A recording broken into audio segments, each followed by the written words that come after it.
What's up guys, this is Chris with C&T Automotive. Today we're going to be fixing some rust on a 2005 Mazda 6. As you can see, it's got some rust here along the fender well here. And a little bit down there as well. So what we're going to do, we're going to go ahead and we're going to sand it out, and we're going to do some Bondo work on it, and we're going to make it match just like the rest of the car here, where you can't even tell we've done anything. So for this repair guys, we're going to be using some of the Bondo body filler. Got some of the scrapers here. And we got some of this self-adhesive body patch, and we haven't gotten it yet, but we're gonna have to go get it. It's gonna be the primer and the color paint to match. We're gonna use just some regular spray can paint that actually match the Mazda color here that we got. So we're gonna do an exact match, and because it's only gonna be in this area here, we're just going to use the spray cans so we don't have to paint the entire car. So the first thing we're going to want to do is we're going to want to remove all of this stuff here. See, you can see it just flaking off there. We want to get all of this out of the way, and we want to get it down to the bare metal here. So we're going to kind of chip this away, and we're going to go ahead and do some sanding so we can get down to some bare sheet metal. It's still pretty solid there, so it looks like the sheet metal is still in good condition. Once we can sand away all this old rust here, we may find a couple of small holes there, but we're gonna see what we can find once we get into it.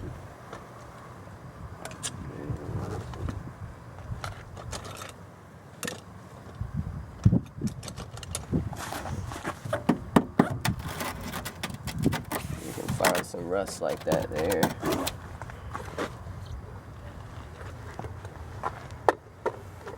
Move the camera here so you can see a little bit better.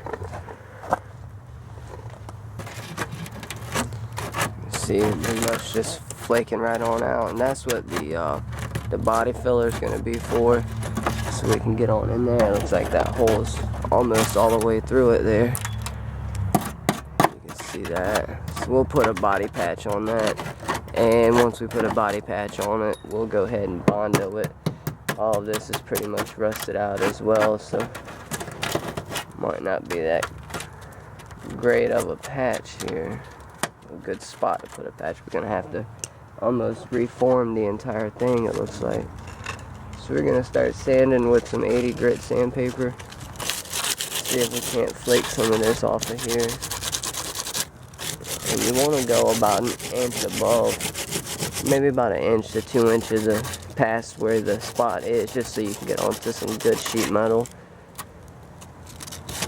If you can flake it off like this, unless you've got an electric sander, which I do have one, but not everybody's gonna have one, so I'm gonna use it like this so I can make sure that I can do it just the way everybody else has it.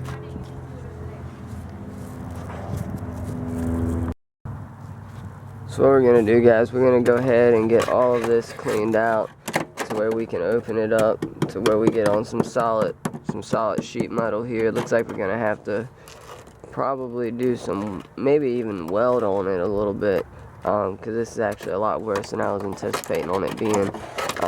We may have to weld a piece of sheet metal along here, but one way or another we'll get it figured out. I'm going to get this torn out here, and I will be right back. Alright guys, so it's a little bit darker. It got dark on me, but as you can see, I got it all sanded down to bare metal there. So what we're going to do here, we're going to use our self-adhesive body patch, and we're going to cut it to where we need it, and we're going to place it back behind there like so, like that there. And once we do that, we're going to use our Bondo, and we're going to cover up the patch and the hole itself. Alright guys, so we got the patch put in there. As you can see, we just used the self-adhesive one just to kind of cover the hole there. I had to sand a little bit more than I was hoping. As you can see the difference in the color there, it looks like it had a little more rust than I was hoping. I've sanded it the best I possibly can get it. That little bit there, it's just darker than regular. Well, than the regular sheet metal. I was hoping to be able to get it to look like this, but due to all the rust, it's not going to get no better than that. I've used every possible sandpaper. I've used every possible way I have to be able to strip it to the bare sheet metal, and it doesn't look like it's going to get any better than that. So we're going to roll with it and hope that it doesn't affect anything. I am by no means a body man, and this is only about the 5th time I've done this. Usually I've done a lot of body work on race cars, and this is obviously not a race car. It's going to be one of the cars that we're going to have for sale here soon, so it can't be much different than that. So the first thing we're going to do, we're going to go ahead. Okay, so after we got that done there with the patch over the top of the hole there, the next thing we're going to do is we need to mix up some of the Bondo. So what we got, we've got the Bondo body filler here. So what we're going to do, we're going to mix it up. You want to mix it on something that's non-absorbent, just because the you know, certain type of surfaces will absorb the body filler, and you don't want that. So what I've done is I've got some parchment paper, which is just regular kitchen parchment paper, and what I've done, I've taped it over top of, as you can see, just taped it over top of just a regular FedEx envelope, just something to give me a smooth surface on. So what we're going to do, we're going to go ahead and pour some of the Bondo out on it, and you've got your hardener as well. So what we're going to do, we want to pour the hardener onto it, and then we're going to run kind of a streak across of the hardener there. So let's get it going here. So what we're going to do, I've already got it opened. So let me see.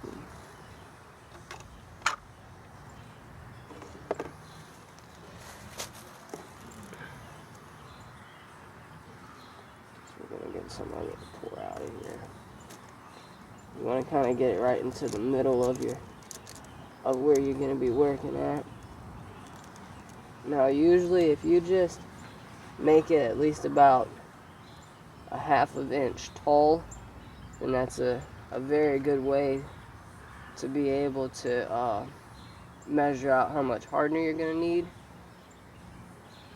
Very good rule of thumb there.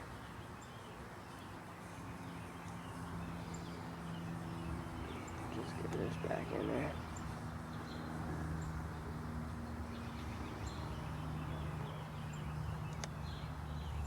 Let's see here, so we do that. And we're gonna put the lid back on this just so nothing gets in it. We can reuse that again. And a good rule of thumb, if you got about a 1/2 inch thick wise, no matter how wide it is, about 1/2 inch thick, as long as you've got that, then what you can do, you can run just some strip right all the way across there, just from side to side, and that's a good rule of thumb for how much you might need.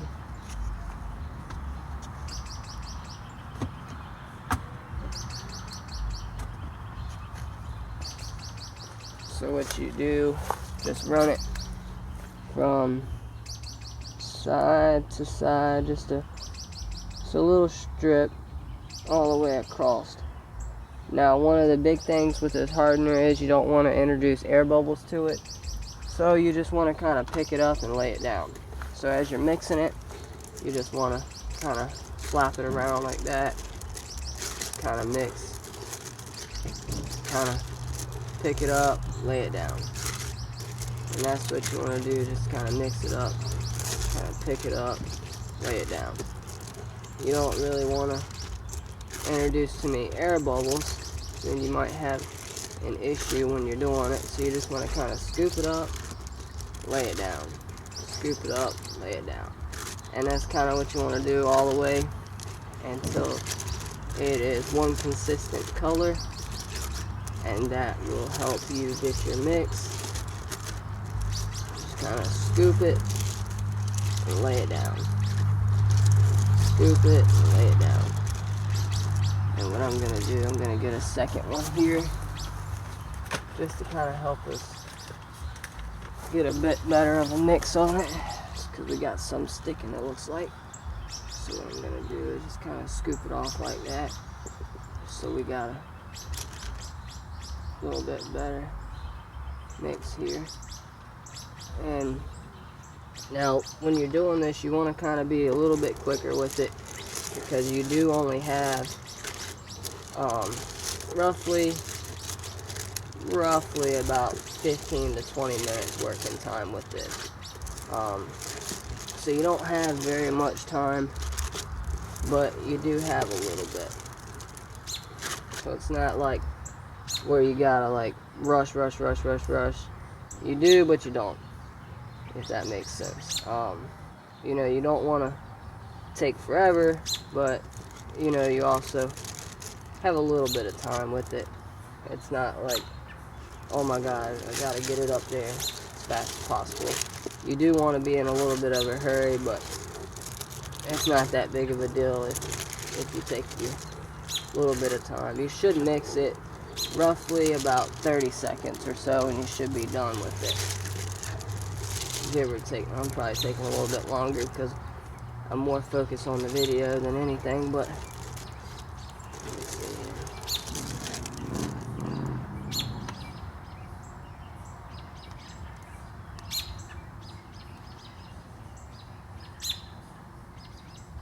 good thing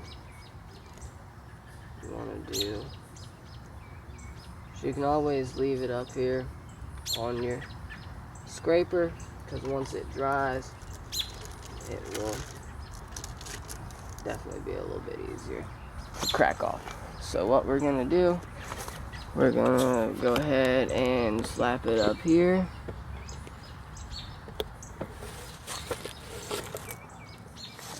We're going to go ahead and get it into the hole here. You want to get enough up there so that you can actually get it over top of the hole and cover it in. It's a little messy.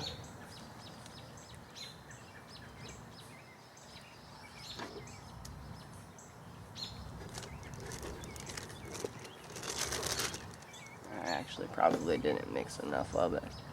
Probably gonna need to mix a little bit more.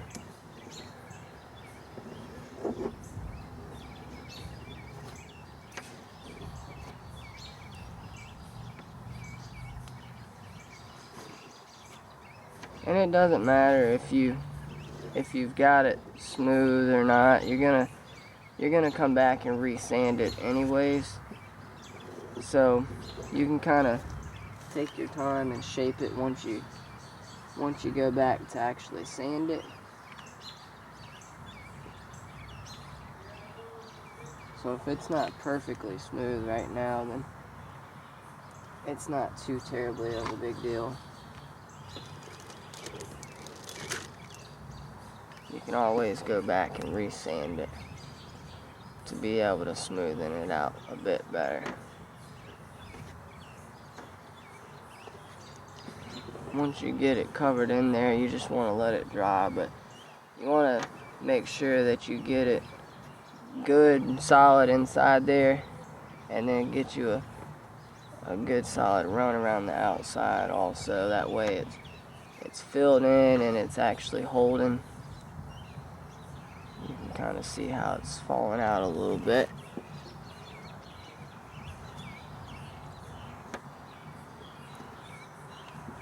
Actually, I wish I would have mixed a tad bit more, but it's alright. We're gonna work with what we got.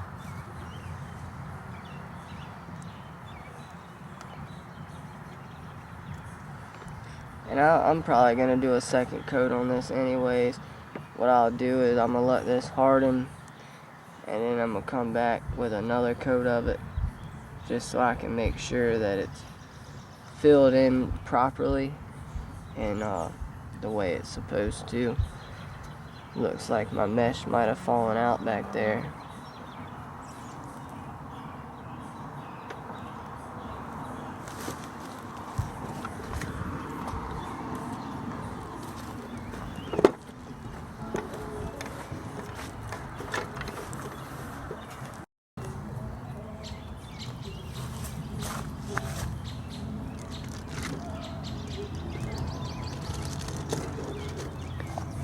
Yeah, so I'm gonna just kind of play with it a little bit while it's hardening, just so I can kind of get a better. I don't really like how it's only sealed up inside the hole. I don't like how it's not coming out around it, so I got enough to seal inside it, kind of patched up inside the hole. So what I'm gonna do, I'm gonna let this dry, and then see how over here it's enough to where it's coming out and it's actually sealed up. Well, that's what I want. And this side didn't do that for me like that, because it's got, I'm guessing I'm guessing that the mesh ended up falling through, probably pushed back on me or something when I went to put it on. So what I'll do, I'm gonna let this dry for a minute, and then I will come back with the second coat of it. And that second coat is what should be able to finish her off.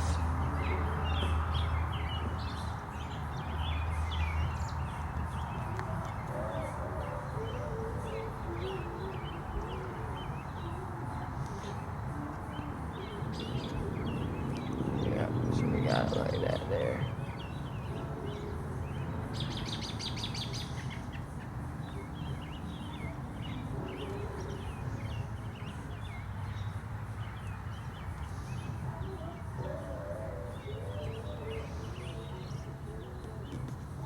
Got it here on the tire a little bit, so I'll just wipe that off there. Once you start driving, it'll fall off by itself.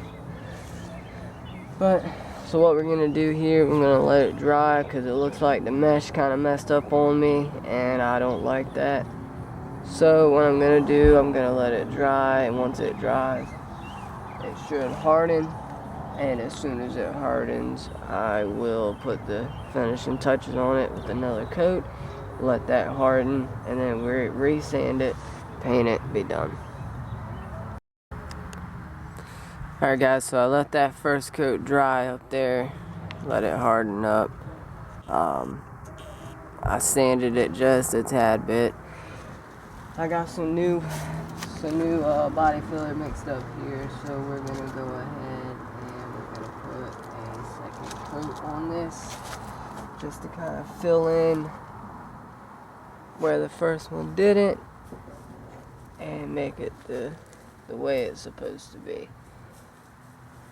So this coat, I want to go ahead and get a good flat surface up here. I know I'm a bit messy with it, but kind of bear with me a little bit. I want to make sure I get it up here nice and thick, so that it doesn't come off at all, or miss any spots or anything along that sort.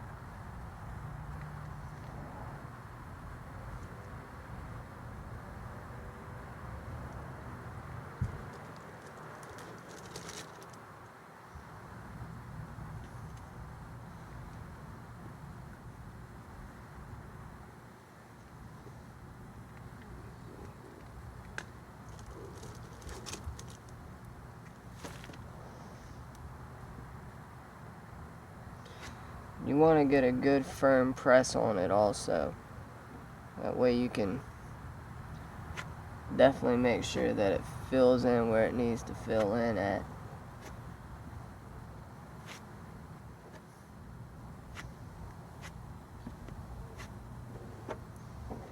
you want to build it up a little bit just so it can make sure that you're getting it good and thick up there.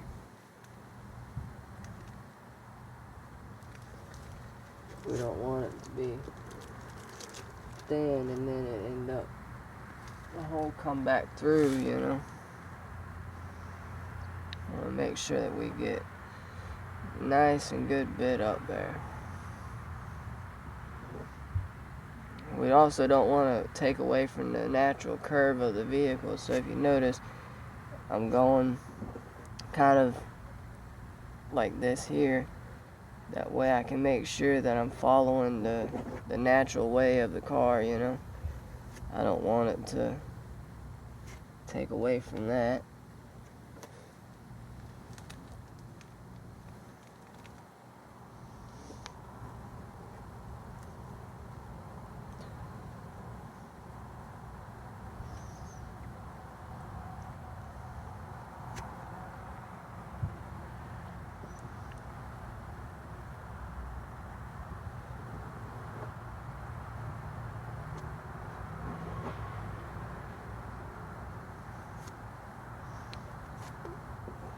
There. So then what I'm going to do after this, I'm going to let this second coat here harden.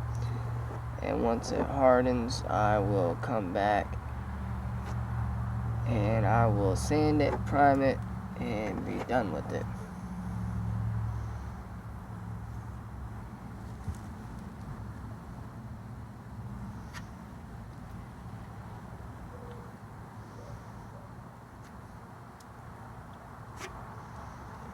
And if you do it right, then you won't even be able to tell that you've done any type of repair work to it at all.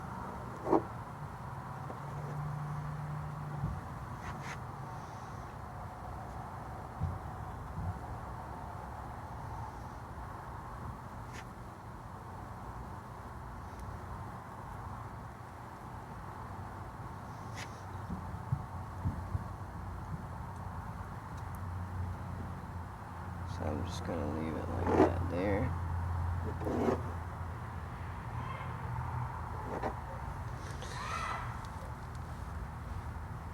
Yeah, I'm going to leave it like that there and kind of feather it in a little bit on over here so I can get where it's bare at.